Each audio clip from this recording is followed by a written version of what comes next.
ನಮಸ್ಕಾರ ನ್ಯೂಸ್ ಬಾಕ್ಸ್ಗೆ ಸ್ವಾಗತ ಸ್ನೇಹಿತರೆ. ನಟಿ ಹಾಗೆ ನಿರೂಪಕಿ ಆಗಿರುವಂತ ಅನುಪಮಾ ಗೌಡ ಒಂದು ಸಂದರ್ಶನ ಒಂದರಲ್ಲಿ ತಾವು ಜೀವವನ್ನ ಕಳ್ಕೊಳ್ಬೇಕು ಅನ್ನುವಂತ ಒಂದು ಸ್ಟೇಜ್ಗೆ ಹೋಗಿರುವಂತದ್ದಾಗಿರ್ಬೋದು, ಆಕೆಗೆ ಬಂದಿರುವಂತ ಒಂದಷ್ಟು ಸೋಲುಗಳು, ಸ್ನೇಹಿತರು, ಬದುಕು ಇವೆಲ್ಲದರ ಬಗ್ಗೆ ಒಂದಷ್ಟು ಇಂಟ್ರೆಸ್ಟಿಂಗ್ ವಿಚಾರವನ್ನ ಹಂಚಿಕೊಂಡಿದ್ದಾರೆ. ಸೊ ನಿಮಗೆ ಅನುಪಮಾ ಗೌಡ ಬಗ್ಗೆ ಗೊತ್ತಿಲ್ಲದ ಒಂದಷ್ಟು ವಿಚಾರವನ್ನ ಈ ಒಂದು ವಿಡಿಯೋ ಮುಖಾಂತರ ತಿಳಿಸ್ತೀವಿ. ಸೊ ನಿಮಗೂ ಕೂಡ ಈಕೆಯ ಬದುಕು ಹೀಗಿತ್ತ ಅನ್ನುವಂಥ ಒಂದು ಬೇಸರ ಕೂಡ ಆಗುತ್ತೆ. ಅದಕ್ಕೂ ಮುಂಚೆ ನಮ್ಮ ಚಾನೆಲನ್ನು ಸಬ್ಸ್ಕ್ರೈಬ್ ಮಾಡಿ, ವಿಡಿಯೋವನ್ನು ಕೊನೆಯ ತನಕ ತಪ್ಪದೆ ನೋಡಿ. ಸ್ನೇಹಿತರೆ, ನಟಿ ನಿರೂಪಕಿ ಅನುಪಮಾ ಗೌಡ ಅಂದರೆ ಬಹಳ ಸ್ಟ್ರಾಂಗ್, ಸ್ವಾವಲಂಬಿ ಮಹಿಳೆ ಅಂತ ಸಾಮಾನ್ಯ ಜನರ ನಂಬಿಕೆ. ಯಾಕಂತಂದರೆ ಆಕೆ ಯಾವ ರೀತಿಯಾಗಿ ವೇದಿಕೆಯಲ್ಲಿ ನಿರೂಪಣೆ ಮಾಡ್ತಾರೆ ಅಥವಾ ಬೇರೆಯವ್ರ ಜೊತೆ ಯಾವ ರೀತಿಯಾಗಿ ಮಾತನಾಡ್ತಾರೆ, ಬೋಲ್ಡ್ ಆಗಿ ಯಾವ ರೀತಿಯಾಗಿ ಇರ್ತಾರೆ, ಆಕೆಯನ್ನು ನೋಡಿದಂಥ ಸಂದರ್ಭದಲ್ಲಿ ಎಲ್ಲರೂ ಕೂಡ ಈಕೆ ಒಂದು ಇಂಡಿಪೆಂಡೆಂಟ್ ಗರ್ಲ್, ಒಂದು ಅಮ್ಮನನ್ನು ನೋಡ್ಕೊಳ್ಳೋದಾಗಿರ್ಬೋದು ಅಥವಾ ತಂಗಿಯನ್ನು ನೋಡ್ಕೊಳ್ಳೋದಾಗಿರ್ಬೋದು, ಜೊತೆಗೆ ತನ್ನ ಒಂದು ಕೆರಿಯರನ್ನು ನೋಡ್ಕೊಳ್ಳೋದ್ರಲ್ಲಿ ಸಕ್ಸಸ್ ಆಗಿದ್ದಾರೆ, ತುಂಬ ಸ್ಟ್ರಾಂಗ್ ಹುಡುಗಿ ಅಂತ ಸಾಕಷ್ಟು ಜನ ಅನ್ಕೊಂಡಿದ್ರು. ಆದರೆ ಆಕೆಯೂ ಕೂಡ ಒಮ್ಮೆ ಜೀವವನ್ನ ಕಳ್ಕೊಳ್ಬೇಕು ಅನ್ನುವಂಥ ಸ್ಟೇಜಿಗೆ ಹೋಗಿರ್ತಾರೆ. ಹಲವು ಸಮಯದಲ್ಲಿ ನಾವು ನೋಡೋದಾದ್ರೆ ಖಿನ್ನತೆಗೆ ಒಳಗಾಗಿರ್ತಾರೆ. ಹಾಗಾದ್ರೆ ಅನುಪಮಾ ಗೌಡ ವಿಚಾರದಲ್ಲಿ ನಿಜಕ್ಕೂ ಆಗಿದ್ದೇನು? ಸೊ ನಿಮ್ಗೆಲ್ರಿಗೂ ಕೂಡ ಗೊತ್ತಿರುತ್ತೆ, ಆಕೆಗೆ ಒಂದು ಲವ್ ಬ್ರೇಕಪ್ ಆಗಿದೆ ಅನ್ನುವಂಥದ್ದು. ಅದನ್ನ ಬಿಗ್ ಬಾಸ್ ಅಲ್ಲಿ ಹೇಳ್ತಾರೆ. ಅದನ್ನ ಹೊರತುಪಡಿಸಿ ಕೂಡ ಆಕೆ ಜೀವನದಲ್ಲಿ ಜೀವವನ್ನ ತೆಗಿಬೇಕು ಅನ್ನುವಂಥ, ಅಂದ್ರೆ ಜೀವನವೇ ಬೇಡ ಅನ್ನುವಂಥ ಸ್ಥಿತಿಗೆ ಹೋಗಿದ್ರಂತೆ. ಕಾರಣ ಏನು ಅಂತ ನೋಡೋದಾದ್ರೆ ಇದಕ್ಕೆ ಲವ್ ಬ್ರೇಕಪ್ ಕಾರಣ ಅಂತ ಬಹಳಷ್ಟು ಮಂದಿ ಅನ್ಕೊಂಡಿದ್ದಾರೆ ಸ್ನೇಹಿತರೆ. ಆದರೆ ಅದೊಂದೇ ಅಲ್ಲ ಅಂತ ಅನು ಹೇಳಿದ್ದಾರೆ. ಸೊ ಒಂದು ಸಂದರ್ಶನದಲ್ಲಿ ನಟಿ ನಿರೂಪಕಿ ತಮ್ಮ ಜೀವನದ ಅನೇಕ ವಿಷಯಗಳ ಕುರಿತಾಗಿ ತುಂಬಾ ಒಂದು ಓಪನ್ ಅಪ್ ಆಗಿ ಮಾತನಾಡಿರುವಂಥದ್ದು.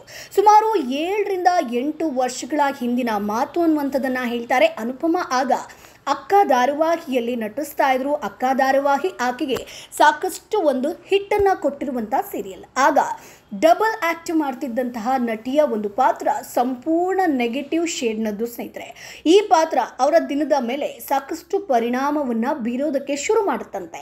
ಶೂಟಿಂಗ್ ಮುಗಿಸಿ ಮನೆಗೆ ಹೋದಾಗ ಅಪ್ಪ ಅಮ್ಮ ಮಾತನಾಡುತ್ತಿರೋದು ಕೂಡ ವಸ್ತುಗಳನ್ನು ಎಸೆಯುವಷ್ಟು ಪಾತ್ರದಲ್ಲಿ ನಾನು ಮುಳುಗಿ ಹೋಗ್ತಾ ಇದ್ದೆ ಅನ್ನುವಂಥದ್ದನ್ನು ಹೇಳ್ತಾರೆ. ಮನೆಯಲ್ಲಿ ಯಾವ ವಸ್ತುವನ್ನು ಕೂಡ ನಾನು ಬಿಡ್ತಾ ಇರಲಿಲ್ಲ, ಅಷ್ಟರ ಮಟ್ಟಿಗೆ ನನಗೆ ಸಿಟ್ಟು ಅನ್ನುವಂಥದ್ದು ಬರ್ತಾ ಇತ್ತು. ಅದನ್ನು ಮನೆಯವರ ಮೇಲೆ ನಾನು ತೋರಿಸ್ಕೊಳ್ತಾ ಇದ್ದೆ, ಮನೆಯ ಎಲ್ಲ ವಸ್ತುಗಳನ್ನು ಒಡೆದು ಹಾಕ್ತಾ ಇದ್ದೆ ಅನ್ನುವಂಥದ್ದನ್ನ ಹೇಳ್ತಾರೆ. ಇದರೊಂದಿಗೆ ಜೊತೆಗೆ ಆಕೆ ಒಂದು ಬಿಸ್ನೆಸ್ಗೂ ಕೂಡ ಕೈ ಹಾಕಿದ್ರಂತೆ. ಸುಮಾರು 70 ಲಕ್ಷ ರೂಪಾಯಿಗಳಷ್ಟು ಕಳೆದುಕೊಂಡಿದ್ದು ಕೂಡ ಅನುಪಮಾ ಖಿನ್ನತೆಗೆ ಜಾರೋದಕ್ಕೆ ಕಾರಣವಾಗುತ್ತೆ. ಒಂದು ಬಿಸ್ನೆಸ್ ಶುರು ಮಾಡಬೇಕು ಅಂತ ಮುಂದೆ ಹೋಗ್ತಾರೆ. ಅದಕ್ಕೆ ಬಂಡವಾಳವನ್ನು ಕೂಡ ಹೂಡ್ತಾರೆ. ಅದು ಕೇವಲ 20-30 ಸಾವಿರ ರೂಪಾಯಿ ಅಲ್ಲ, 70 ಲಕ್ಷ ರೂಪಾಯಿ ಸ್ನೇಹಿತರೆ. ಅದು ಹೋಯ್ತು ಅನ್ನುವಾಗ ಸೊ ಆಕೆ ಮಾನಸಿಕ ಖಿನ್ನತೆಗೆ ಒಳಗಾಗ್ತಾರೆ. ಇನ್ನು ಅಕ್ಕ ಧಾರಾವಾಹಿಯ ಶೂಟಿಂಗ್ ತಿಂಗಳಿಗೆ ಕೇವಲ 10 ದಿನ ನಡೆದ್ರೆ ಆಕೆಯ ಕೈಗೆ 20 ಸಾವಿರ ಬರ್ತಾ ಇತ್ತಂತೆ. ಈ ಎಲ್ಲ ಕಾರಣಗಳು ಸೇರಿ ನಟಿ ಕಂಪ್ಲೀಟ್ ಆಗಿ ಕುಗ್ಗಿ ಹೋಗ್ತಾರೆ. ಧಾರಾವಾಹಿ ಅಂತ ಬಂದಾಗ ನಾವೆಲ್ಲರೂ ಕೂಡ ಅನ್ಕೊಂಡಿರ್ತೀವಿ ಸೀರಿಯಲ್ ನಟಿಯರಿಗೆ ಲಕ್ಷದಲ್ಲಿ ಹಣ ಬರುತ್ತೆ ಅನ್ನುವಂಥದ್ದು. ಆದರೆ ಆಕೆಯ ಅಕ್ಕ ಧಾರಾವಾಹಿ ನಡೀತಿದ್ದಂಥ ಸಂದರ್ಭದಲ್ಲಿ 10 ದಿನ ಶೂಟಿಂಗ್ ಮಾಡಿದ್ರೆ ಆಕೆಯ ಕೈಗೆ ಸಿಗ್ತಿದ್ದು ಕೇವಲ 20 ಸಾವಿರ. ಈ ಒಂದು ಸಂದರ್ಭದಲ್ಲಿ ಸದಾ ಜೊತೆಯಾಗಿ ನಿಂತಿದ್ದು ಸ್ನೇಹಿತರು ಅನ್ನುವಂಥ ಅನುಪಮಾ ಅವರ ಪಾತ್ರ ತನ್ನ ಬದುಕಿನಲ್ಲಿ ಸಾಕಷ್ಟಿದೆ ಅನ್ನುವಂಥದ್ದನ್ನು ಹೇಳ್ತಾರೆ. ಒಂದಷ್ಟು ಫ್ರೆಂಡ್ಸನ್ನು ನಾನು ಕಳ್ಕೊಂಡೆ, ಒಂದಷ್ಟು ಫ್ರೆಂಡ್ಸ್ ನನ್ನನ್ನು ಬಿಟ್ಟು ಹೋದರು, ಆದರೂ ಕೂಡ ಈಗ ನನಗೆ ಯಾರು ಬೇಕೋ ಸಾಕಷ್ಟು ಬಣ್ಣಗಳಿರುವಂತಹ ಫ್ರೆಂಡ್ಸ್ ನನ್ನ ಜೊತೆಗಿದ್ದಾರೆ, ಅವ್ರು ಮಾತ್ರ ಸಾಕು ಅನ್ನುವಂಥದ್ದನ್ನು ಹೇಳಿದ್ದಾರೆ.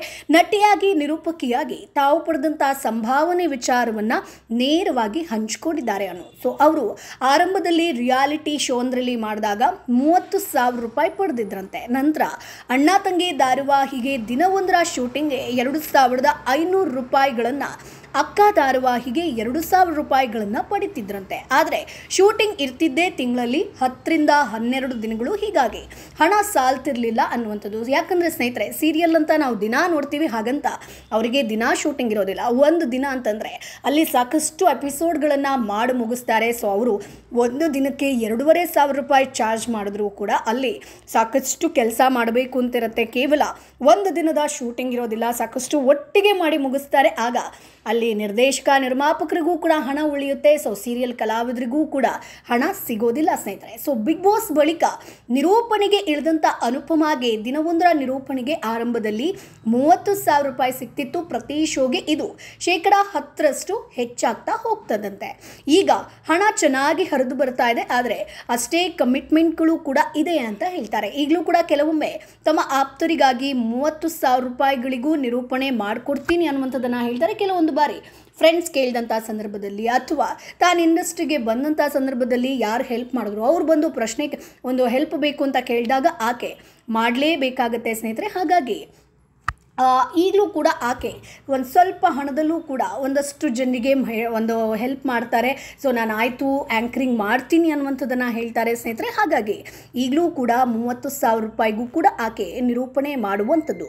ಇನ್ನು ಆಕೆಗೆ ಆಗಿರುವಂಥ ಒಂದಷ್ಟು ಅವಘಡದ ಬಗ್ಗೆ ನೋಡೋದಾದರೆ, ಇನ್ನು ಸ್ನೇಹಿತರೆ ಒಂದು ಸ್ವಲ್ಪ ದಿನಗಳ ಹಿಂದೆ ಆಕೆಗೆ ಒಂದಷ್ಟು ನೆಗೆಟಿವ್ ಎನರ್ಜಿ ಬರ್ತಾ ಇತ್ತು ಅನ್ನುವಂಥದ್ದನ್ನು ಹೇಳ್ತಾರೆ. ನಟಿ ಅನುಪಮಾ ಗೌಡ ಅವರು ಅಂದರೆ ಇದೇ ಇಂಟರ್ವ್ಯೂಯಲ್ಲಿ ಮಾತನಾಡಿದಂಥ ಸಂದರ್ಭದಲ್ಲಿ ಕಳೆದ 1 ವಾರದಿಂದ ಸಾಲು ಅವಘಡಗಳು ಆಗ್ತಿರುವ ಬಗ್ಗೆ ಹೇಳ್ತಾರೆ. ಅಂದರೆ ಏಕಾಏಕಿ ಗ್ಲಾಸ್ ಬಾಟ್ಲಿ ಒಡೆದು ಹೋಗುವಂಥದ್ದು ಅನುಪಮಾ ಗೌಡ ಕಣ್ಣಾರೆ ನೋಡ್ತಾರೆ.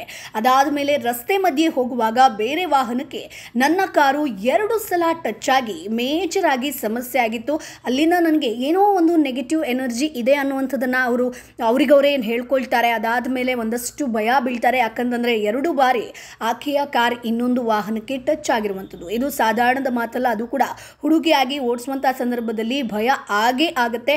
ಕೈ ಕಟ್ಟಾಗಿ ಸ್ವಲ್ಪ ಬ್ಲೀಡಿಂಗ್ ಕೂಡ ಆಗುತ್ತೆ ಅನ್ನುವಂಥದ್ದನ್ನು ಹೇಳ್ತಾರೆ. ಸೊ ಅದಾದಮೇಲೆ ಜನರಿಂದ ನೆಗೆಟಿವ್ ಎನರ್ಜಿ ಬಂದಿದೆ ಅನ್ನುವಂಥದ್ದನ್ನು ಅನುಪಮಾ ಗೌಡ ಅವರು ಕನ್ಫರ್ಮ್ ಮಾಡ್ಕೊಳ್ತಾರೆ. ಸೊ ಮನೆಯ ಡೋರ್ ಬದಲಾಯಿಸುವ ಹಾಗೆ ಆಗುತ್ತೆ ಅಂತ ಕೂಡ ಹೇಳ್ತಾರೆ. ಸೊ ಅದಾದ್ಮೇಲೆ ಅಂದರೆ ಮನೆಗೆ ಒಂದು ಡೋರ್ ಕೂಡ ಏನೋ ಸಮಸ್ಯೆ ಆಗಿ ಅದನ್ನು ಕೂಡ ಬದಲಾವಣೆ ಮಾಡ್ತಾರೆ. 4 ಕಾರ್ ಬದಲಾಯಿಸುವ ಹಾಗೆ ಆಗುತ್ತೆ. ಸೊ ಮನೆ ಕ್ಲೀನ್ ಮಾಡುವಾಗ ಏನಾದರೂ ಒಡೆಯುತ್ತೆ ಅನ್ನುವಷ್ಟರ ಮಟ್ಟಿಗೆ ಭಯ ಶುರುವಾಗಿದೆ ಅನ್ನುವಂಥದ್ದನ್ನು ಹೇಳ್ತಾರೆ. ಸೊ ಸಾಕಷ್ಟು ಬಾರಿ ಕಾರ್ಗಳನ್ನು ಬದಲಾವಣೆ ಮಾಡ್ಕೊಂಡಿರೋದಾಗಿರ್ಬೋದು, ಡೋರನ್ನು ಬದಲಾಯಿಸೋದಾಗಿರ್ಬೋದು, ರಸ್ತೆಯಲ್ಲಿ ಹೋಗ್ತಾ ಇರುವಾಗ ವಾಹನ ಟಚ್ ಆಗಿರೋದಾಗಿರ್ಬೋದು. ಸೊ ನಾವು ಸಿಕ್ಕಾಪಟ್ಟೆ ಕಂಟ್ರೋಲ್ನಲ್ಲಿ ಇದ್ದಾಗಲೂ ಕೂಡ ಈ ಥರ ಆದಾಗ ಭಯ ಆಗುತ್ತೆ. ಯಾಕಂತಂದರೆ ಇದು ಸಾಮಾನ್ಯವಾಗಿ ಆಗೋದಲ್ಲ. ಸೊ ಏನೋ ಒಂದು ನೆಗೆಟಿವ್ ಎನರ್ಜಿ ಇದೆ.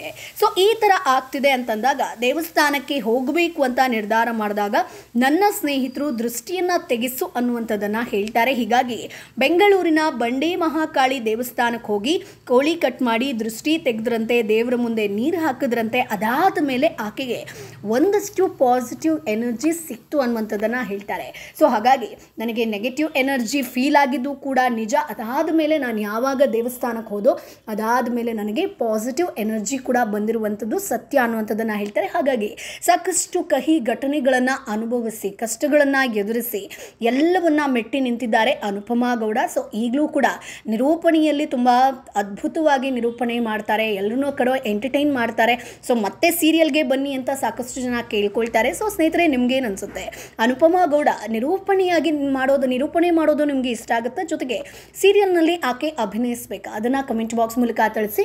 ನಮ್ಮ ಚಾನಲನ್ನು ಸಬ್ಸ್ಕ್ರೈಬ್ ಮಾಡಿ, ಸಪೋರ್ಟ್ ಮಾಡಿ.